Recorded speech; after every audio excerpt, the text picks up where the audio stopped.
Ofana keo. Bismillah. Ofana we. Daka takilo naka. Kimi ichimpe dra direta no kanol bana. Dempe dala we no bana. Ba ko no bine sama dala we di no bana ase. Ampenna de chini akanga ma wahala. Dama de zanga 0 e kamena akanga o zanga une de wakati du kuru che dabu ko nsuba hin kape de na pochi jinganta kuna de asuba afeli 4 ou soit 5 heures du matin c'est ma pe kape douru de ya kanol bana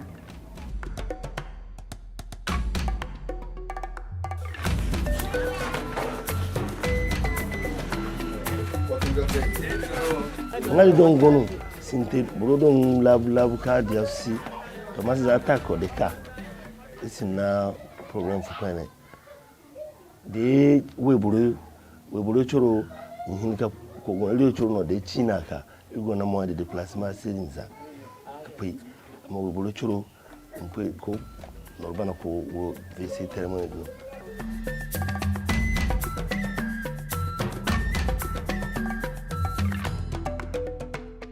oh I cannot say I'm fan but masa isin na nawa voice na problem for ba me ya de madra de so a pero lo fa si kamur masa ba ku na ta ku ga dia si nga wodi gondi ide awide ama point na de no ai ko ka de tendi ta ka duro ka de esu ba ade wo hadi akuna o ta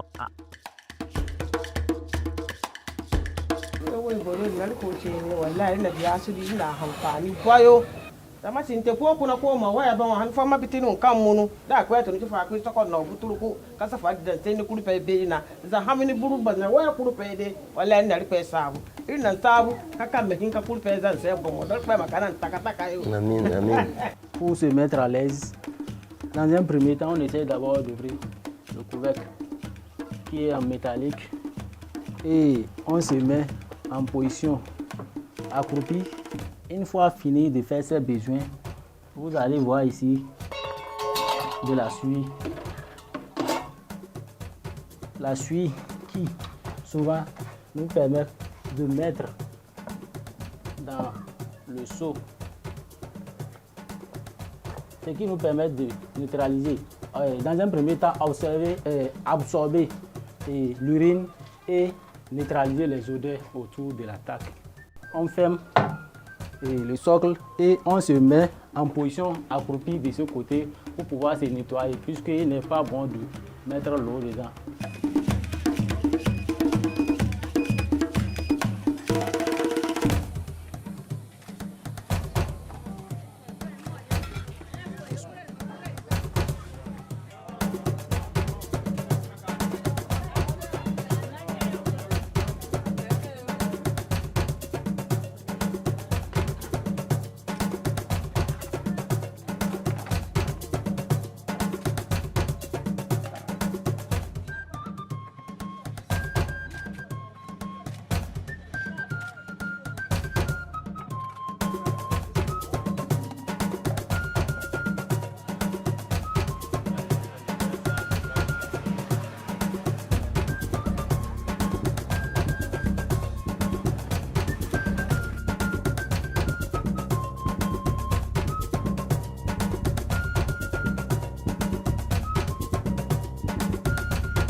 Comme vous le voyez, ici sur le site, c'est le travail primordial qui se fait.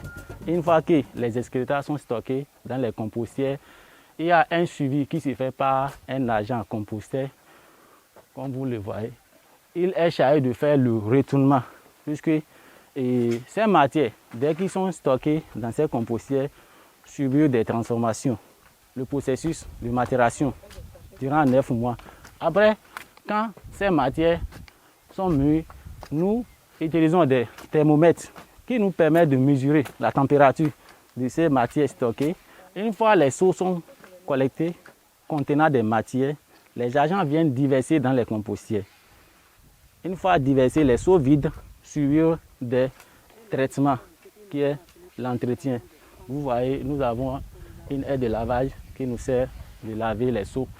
Ces seaux sont désinfectés. Les seaux lavés nous serviront encore des seaux de remplacement pour les seaux contenant des matières dans les ménages. Par exemple, une compostière peut prendre environ 540 seaux. Un agent collecteur remplit une compostière par mois, puisque les agents collecteurs arrivent à collecter 600 à 605 seaux par mois. Actuellement, nous avons 16 compostières fonctionnelles et 4 nouvelles compostières construites à nouveau.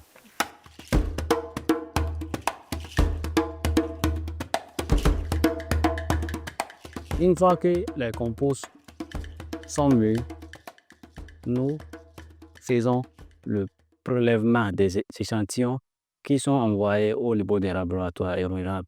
Une fois que le laboratoire atteste que les résultats sont bons, nous procédons à la mise en sac des composts analysés. Et ces sacs de compost sont transportés du site de notre magasin de stockage et sont souvent passés les maraîchers et épineuristes. Pour les sacs, c'est ça, comme vous le voyez, c'est les sacs de 50 kg qui sont vendus à 4 000 francs.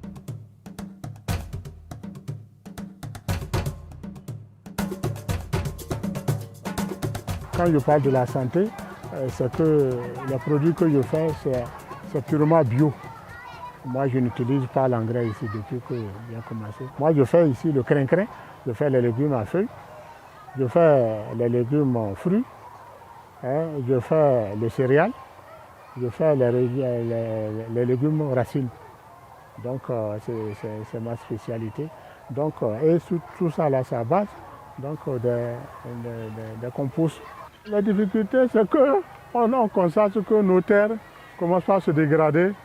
Vous voyez, non? Commencent par se dégrader, les terres deviennent sèches et tout ça, là, continue d'utiliser l'engrais minéral. Vous voyez, l'engrais minéral, là, ça tue les micro-organismes. Vous voyez, ça tue les micro-organismes. Ça ne laisse pas la terre de vivre. Vous voyez, parce que quand on est avec le compost, les engrais organiques, ça permet donc au truc de régénérer le sol. Je suis recherché parce que les gens viennent depuis Natitingou pour venir acheter du crin-crin ici. Pourquoi? Parce qu'une fois, une mission est venue, une mission helvétage de Suisse là, ils étaient venus ici, c'est la mairie qui les a conduits ici. Ils sont venus, quand ils ont dit, mais comment? Ça là, c'est du bio ça.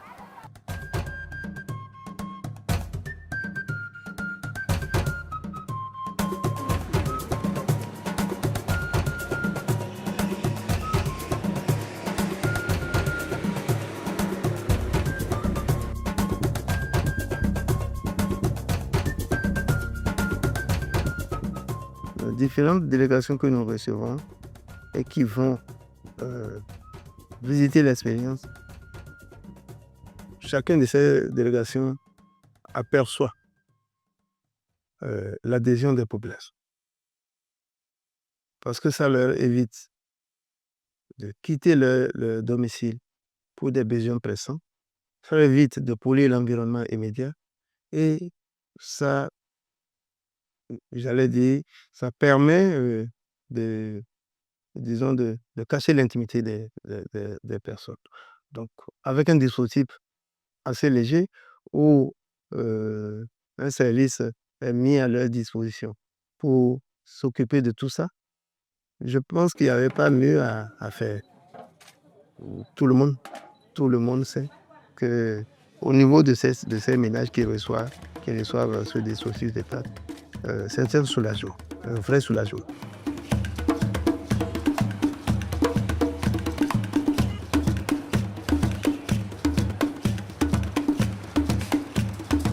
Au départ, il y a un comité qui est mis en place, un comité qui est constitué des élus, le maire et son adjoint, les CA, les chefs d'arrondissement, et Djougou 1, Djougou 2, Djougou 3.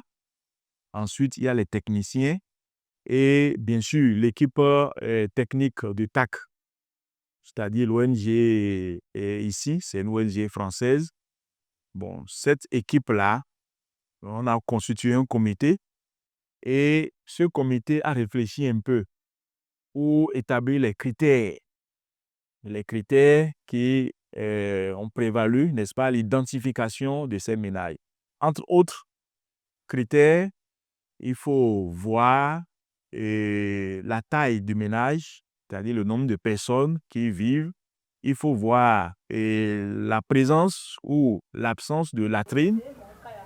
On a donné priorité à ceux qui n'ont rien du tout, parce qu'il y a une contrepartie que les ménages aussi doivent donner, c'est 5 briques, plus le seau.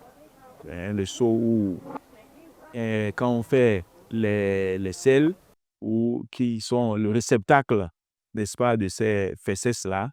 Donc, ce sont les ménages qui fournissent ça. Donc, ils ont accepté le principe et c'est au vu de ça que nous avons identifié, avec le concours des chefs d'arrondissement, des délégués de ces différents quartiers-là, comme je l'ai appelé la zone noire. L'arrivée de TAC, à vrai dire, il faut reconnaître que nous étions en grande difficulté, surtout par rapport à certaines zones que nous avons été obligés de dénommer la zone rouge. La zone rouge parce que c'est souvent les nids de ces maladies diarrhéiques que constituent ces différentes zones qui malheureusement n'avaient pas la possibilité de se faire construire des latrines en belle et due forme. Mais depuis que TAC est arrivé, la défécation à l'air libre auquel il se donnait, TAC a aidé beaucoup à diminuer cette défécation à l'air libre. C'est-à-dire les zones de défécation à l'air libre ont considérablement diminué, sinon supprimé. Je dirais que la population se porte mieux à travers la prévention, puisqu'ils ont réussi à mieux gérer leurs fesses actuellement. Les excrétas sont mieux gérés et les zones de défécation à l'air libre ont disparu. Je crois qu'ils sont en droit d'avoir une bonne santé, ce qu'ils ont actuellement, nous rassurons.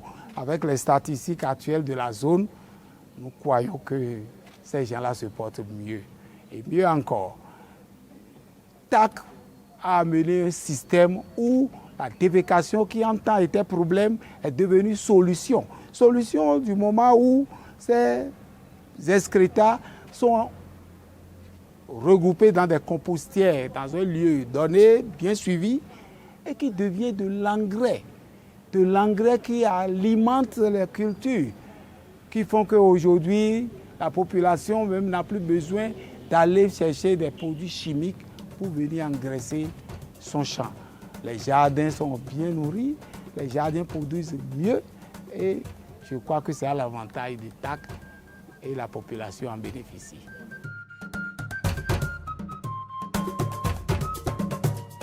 L'appui de AGIO a consisté à construire 125 TAC dans des familles.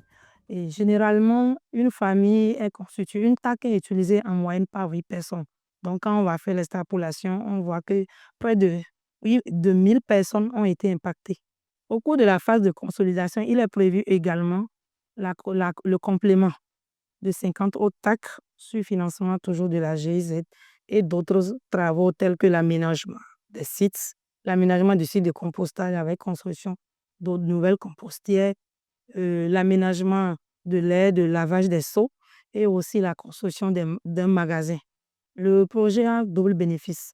D'abord, ça règle un problème d'assainissement au niveau des familles et aussi le compost qui est fabriqué à partir de ces matières collectées au niveau des ménages contribue à la restauration des terres dégradées dans le contexte des changements climatiques.